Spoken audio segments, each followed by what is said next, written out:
2017 का वो चुनाव जो था उसमें भी हर व्यक्ति कह रहा था कि गोरखपुर में तो बीजेपी हार ही नहीं सकती है, लेकिन कहते हैं कि राजनीति और खेल में कुछ भी असंभव नहीं होता। हमने ममता बनर्जी को हारते हुए भी देखा, हमने इस देश ने इंदिरा गांधी को हारते हुए भी देखा है, बड़े बड़े नेताओं को, अटल बिहारी वाजपेयी साहब भी हारे थे। तो यहां पर सवाल यह आता है कि अगर दलितों का इंपैक्ट हावी है तो चंद्रशेखर फैक्टर क्या कुछ नुकसान नहीं कर सकता? गोरखपुर में ब्राह्मणों की संख्या ठाकुरों के मुकाबले कहीं ज्यादा है, और यह आप भी मानती हूं कि उस बेल्ट में कम से कम ब्राह्मण ठाकुर एक बड़ा विषय रहता है, जो हिंदू मुसलमान की तरह ही रह रहकर एक दूसरे को चाहे दबाने को या एक दूसरे के बड़े नेताओं को और ये आरोप लगते रहे।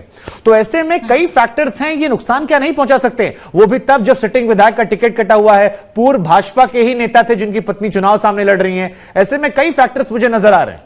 तो क्या चुनौती बिल्कुल नहीं है? वहां पे फैक्टर्स है शुभांकर, इससे कोई दो राय नहीं है।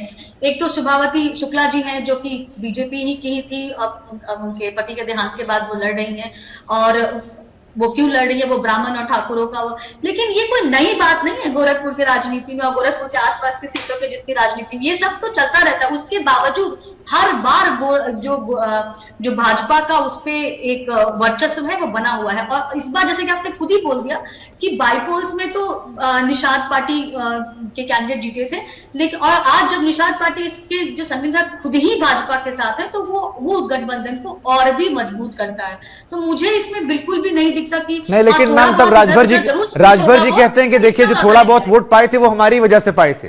ये राजभर जी रह रहकर बयान देते रहते हैं। राजभर जी की तो अपनी खुद की सीट फंसी हुई है, वो राजभर वर्सेस राजभर हो गया, वहां देखे क्या करते हैं वो। ठीक है, तो शरद प्रधान सर, दलितों का कितना बड़ा इंपैक्ट है? क्योंकि एक आंकड़ा यह भी कहता है कि 2012 में गोरखपुर की 9 सीटों में से 4 सीटें बहुजन समाज पार्टी ने जीती थी, 8 सीटें भले बीजेपी के पास यहां पर है, लेकिन चंद्रशेखर भी चुनाव लड़ रहे हैं। बसपा कितना बड़ा इंपैक्ट रोल प्ले करेगी, चाहे वोट कटवा पार्टी के तौर पर देखा जाए या चुनाव में लड़ाई के तौर पर देखा जाए? क्योंकि बीजेपी की चाणक्य मानते हैं कि भाई बसपा का इंपॉर्टेंट रोल है, उन्हें वोट मिल रहा है। कहां से मिल रहा है, नहीं मिल रहा है, ये आप लोग बताएंगे।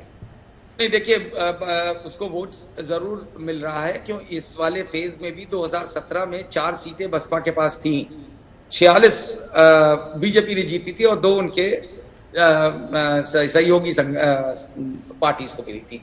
तो वो ठीक है, लेकिन उसकी ज्यादातर इमेज जो है वो इस बार बनी हुई है वोट कटवा पार्टी के मामले में।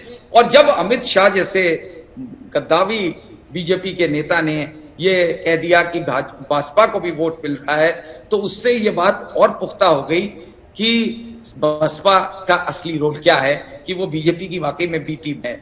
उनको आप देखिए, मायावती का भी जो है थ्रू आउट जो है वो अटैक भाजपा पे बहुत कम होता है, बड़ा माइल्ड होता है, और वैसे ही वाइसी वर्सा है। नहीं तो सर एक सवाल फिर मैं आपको क्लियर कटे, और ये लोगों को दिखने लगा यही वजह है कि मायावती का बहुत सपोर्ट। नहीं ठीक है सर, अब इस पे एक सवाल सर मेरे मन में और आता है, और ये सवाल ये है कि ये चुनाव जो है, छोटे छोटे सवाल मैं आपसे पूछूंगा, ये चुनाव धर्म आधारित है या जातिगत आधारित चुनाव है सर? अब तक क्या लग रहा है आपको?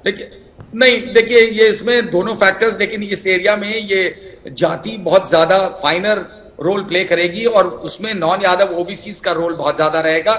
वो कितने कारगर हुए हैं अखिलेश यादव उन लोगों को अपनी तरफ अट्रैक्ट करने में? क्या स्वामी प्रसाद मौर्य और दारा सिंह चौहान और धर्म सिंह सैनी और अन्य एमएलए जिस तरीके से शिफ्ट करे थे ओबीसी वाले, क्या वो वाकई में कारगर साबित होते हैं सपा को बढ़त दिलाने में? नहीं, ये सवाल सर मैं इसलिए पूछ रहा हूं क्योंकि दलितों का जो सबसे ज्यादा मुकाबला है या जो सबसे ज्यादा नाराजगी रही है, वो अक्सर देखा गया है, गांव देहाती खबरें जितनी हमने भी कवर की, कि वो समाजवादी पार्टी की जो मेन कोर कार्यकर्ता उनसे रहा है आज तक। तो ऐसे में क्या समाजवादी पार्टी के लिए एक बड़ा डर ये नहीं होगा कि जिस तरह से एक धर्म का एक मुश्त वोट जो है वो कहा जा रहा है गठबंधन को जा रहा है, अगर बसपा का वोटर छिटक जाता है या ये देखता है कि जीतने वाले कैंडिडेट को हम वोट देते हैं तो वो बीजेपी की तरफ ट्रांसफर हो सकता है? ये डर क्या नहीं बना होगा? करता है वो क्या देखता है, वो जीतने वाला कौन है वो तो वो देखे, वो तय करेगा, वो हमारा तय नहीं कर पाएंगे। नहीं, मैं समझना, मैं तो क्वेश्चंस डाल रहा हूं सर समझने के लिए। लेकिन मैं ये बताना चाह रहा हूं कि ये जो मायावती का वोट है, आप देखते जाइए 2014 ऑनवर्ड शिफ्ट किया है उनका ओबीसी का वोट का, जो उनके पास ईबीसी का एक्सट्रीमली बैकवर्ड्स वाले थे, उनका काफी वोट नरेंद्र मोदी के जादू की वजह से उनकी तरफ गया था।